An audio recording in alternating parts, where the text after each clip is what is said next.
কিশোরগঞ্জের ভৈরবে চিহ্নিত ছিনতাইকারী শাহাদাতকে গ্রেফতার করেছে শহর পুলিশ ফাঁড়ির সদস্যরা।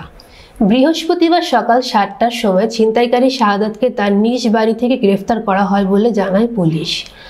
শাহাদাত শহরের ভৈরবপুর উত্তর পাড়ার আঙ্গুর মিয়ার ছেলে।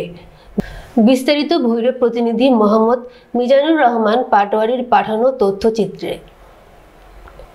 জানা যায়, গত 7 জানুয়ারি সকাল 6টায় ভৈরবপুরের টোল প্লাজা এলাকার সিরাজনগর সড়ক থেকে সুনামগঞ্জের তাহিরপুর উপজেলার কয়লা ব্যবসায়ী নিসার আহমেদের কাছ থেকে 1,70,000 টাকা ছিনতাই করে নিয়ে যায় ছিনতাইকারীরা।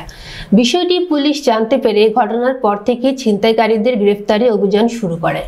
পরে গোপন তথ্যের ভিত্তিতে বৃহস্পতিবার সকালে 7টার সময় শহরের চিহ্নিত ছিনতাইকারী শাহাদাতকে তার নিজ বাড়ি থেকে ভৈরব শহর ফাঁড়ির এটিএসআই সাইফুল ইসলামের নেতৃত্বে সঙ্গীয় ফোর্স নিয়ে গ্রেফতার করেন।